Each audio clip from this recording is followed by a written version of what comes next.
लो आ गए हम। शिष्य, अब तुम गुरुकुल का हिस्सा हो, तो अब से तुम्हें मेरी आज्ञा का पालन करना होगा। याद रहे कहीं भटकना नहीं। ओ, विशेषकर इस अनंतहीन पीड़ा के महासागर के निकट। ये बहुत ही गहरा है। ये तो एक गंदा सा तालाब है, इसे पीड़ा का महासागर क्यों कहना? उस महासागर से योद्धा योगियों की शत्रुता है। अपने चरम पर भी उसे पार करते हुए मुझे कठिनाई हुई। आचार्य जी दुर्बल हैं, फिर भी झूठ बहुत बोलते हैं, किंतु अब मैं इनकी शरण में हूँ तो मुझे झुकना ही होगा। मैं यहाँ तपस्या करूंगी और मजबूरन इन्हें आचार्य कहूंगी। मेरे चरम पर ये मेरे चरणों में होंगे, मेरी शक्ति से भयभीत होंगे, मेरी चमक से चकरा जाएंगे। सुनो, मेरी बात याद रहेगी ना? आचार्य को शिष्य का प्रणाम। उत्तम, छोड़ो छोड़ो, धैर्य रखो। इनसे क्या ही विवाद करना, जाने दो। शिष्य, इस कुटिया का निर्माण मैंने कुछ दिन पहले ही किया है। तुम अपनी माता के साथ वहीं पर रहोगी, उसी कुटिया में। ये झोपड़ी क्या ये रहने योग्य है भी?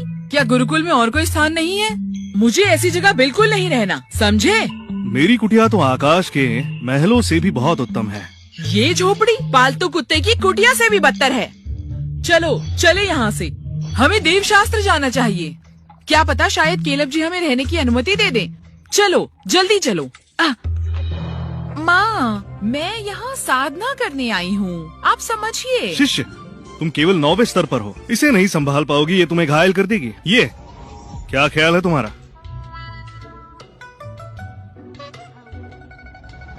अरे नहीं, रुक जाओ।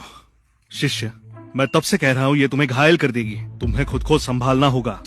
ये बहुत खतरनाक है। मुझे घायल कर सकती है? हाँ, ये तो बड़े मूर्ख हैं। यद्यपि मैं केवल 9वें स्तर पर हूँ, परंतु पूर्व जन्म में मैं सम्राट स्तर के कौशल पर थी। मैं मूल स्तर के योद्धा योगी को पराजित कर सकती हूँ, और ये मुझे अपमानित कर रहे हैं। ये तो केवल एक मुर्गी है, फीनिक्स नहीं। शिष्य, इसमें हमारे गुरुकुल की गुप्त पीठ विद्या है, जो कि एक बहुत ही ज्यादा प्रभावशाली तकनीक है। हर स्तर पार करने पर तुम्हारी शक्ति दुगनी हो जाएगी। अच्छे से अभ्यास करो तो तुम अपराजित हो जाओगे। धन्यवाद आचार्य जी। आचार्य को कूड़ा खजाना लगता है। इतना सामान्य दृष्टिकोण है इनका। जिस विद्या की बात कर रहे हैं वो 9वें स्तर पर रुक जाती है। शक्ति को दुगना करना व्यर्थ है। हाँ, इसलिए कोई इनका शिष्य नहीं बनता। इस दुर्बल स्थान पर दुर्बल तकनीक सीखने कोई अंधा व्यक्ति भी नहीं आएगा। तो तुम अभ्यास करती रहो, जब भोजन बन जाएगा तो बुला लूंगा। धन्यवाद आचार्य जी। हाँ। टेसा, देवशास्त्र गुरुकुल के बारे में विचार करो। ऐ महान दिशा सूचक,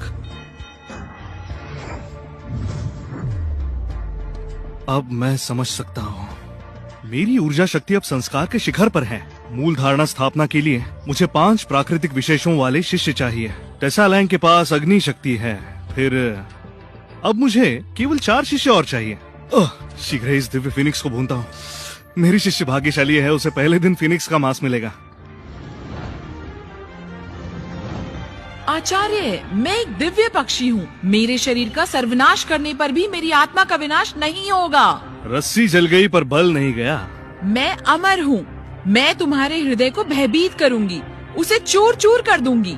शांत मृत पक्षी, मृत्यु के बाद भी इतनी बातें। तुम्हारा पंख दिव्यता का सार है। तुम्हारे पंख मेरे शिष्य को बल प्रदान करेंगे, और तुम्हारी हड्डियां बहुत ही शुभ और शुद्ध मानी जाती है। मूल स्थापना के लिए उत्तम सामग्री है, मेरे शिष्य की सहायता के लिए। अरे छोटी फिनिक्स, मेरे शिष्य की शक्ति बढ़ा दो, वो बहुत प्रसन्न हो जाएगी। अब तेल मसाले डाले जाए।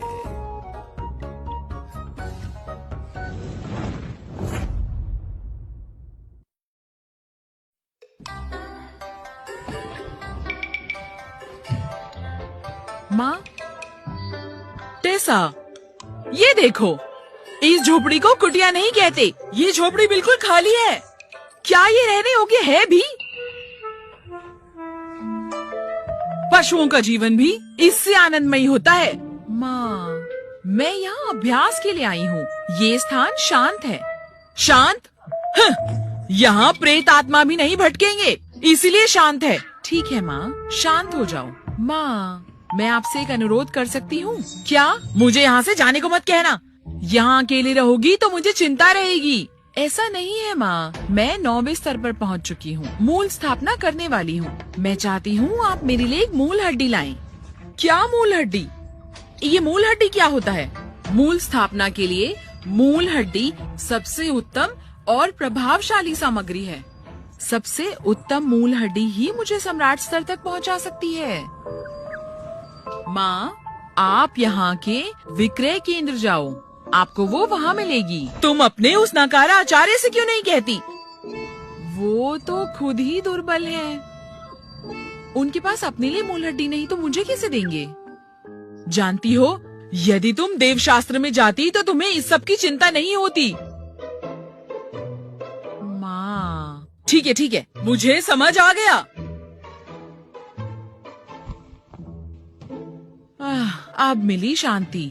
यदि इस जन्म में तुम मेरी माँ न होती तो मैं तुम्हें यहाँ कभी नहीं लाती। अति उत्तम। ये सुगंध कैसी? भून ली मैंने, थक गया हूँ। इस छोटी फिनिक्स को पकाना कठिन था, परंतु अब आनंद आएगा। फिनिक्स की हड्डी भी शुद्ध कर ली। यह हड्डी मूल स्थापना हेतु प्रभावशाली सामग्री है। यदि मेरी शिष्या इसका उपयोग करें मूल स्थापना के लिए तो वो सर्वोत्तम संपन्न हो जाएगी। भविष्य में उसकी शक्ति के आगे कोई नहीं टिक पाएगा। अरे वाह, मेरी शिष्या की नाक तेज है। जैसे भोजन पक गया तुम आ गई, आओ भोजन करो। नहीं धन्यवाद। अति सांसारिक भोजन योद्धा योगियों के शरीर को अशुद्ध करता है।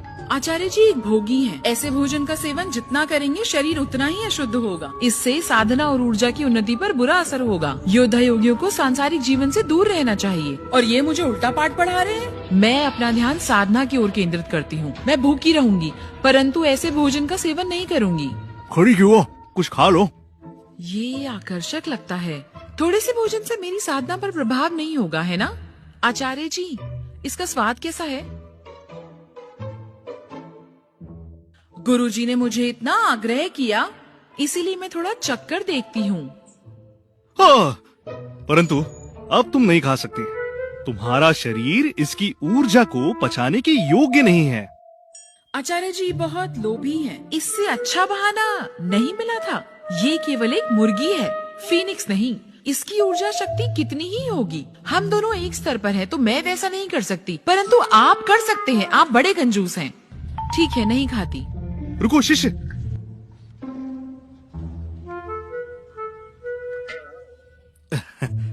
लो इस मुर्गी के तेल को ले जाओ। याद रहे, प्रतिदिन केवल थोड़ा सा ही खाना। लोभ मत करना, अन्यथा इसकी ऊर्जा से तुम्हें हानि होगी।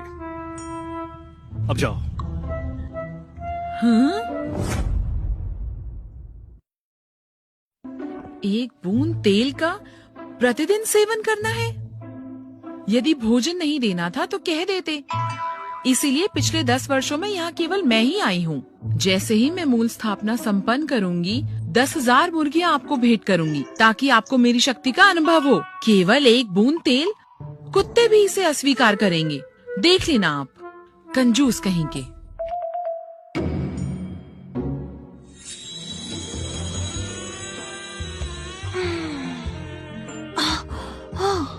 रूप परिवर्तन, इसके लिए तो हजारों वर्षों तक तपस्या करनी पड़ती है, पर मैं चंद पलों में कैसे हो गई? ओ, इस तेल की वजह से हुआ है। अद्भुत। आशा नहीं था कि इस तेल में ऐसी प्रभावशाली दिव्यता होगी। इसकी वजह से मैं इच्छाधारी चींटी में परिवर्तित हो गई और मेरी शक्ति बढ़ गई। अब मैं एक दिव्य प्राणी हूँ जिसमें चींटियों की विनाशकारी शक्ति है। क्या है? वज्र प्रहार? ये तो परिवर्तन की परीक्षा है। मैं अभी परिवर्तित हुई हूँ। ये तो प्राण युद्ध है। क्या परिवर्तित होते ही मृत्यु का शिकार बन जाऊंगी? क्या ये मेरे जीवन का अंत है? ऐसा वज्र प्रहार क्यों हो रहा है? जाओ।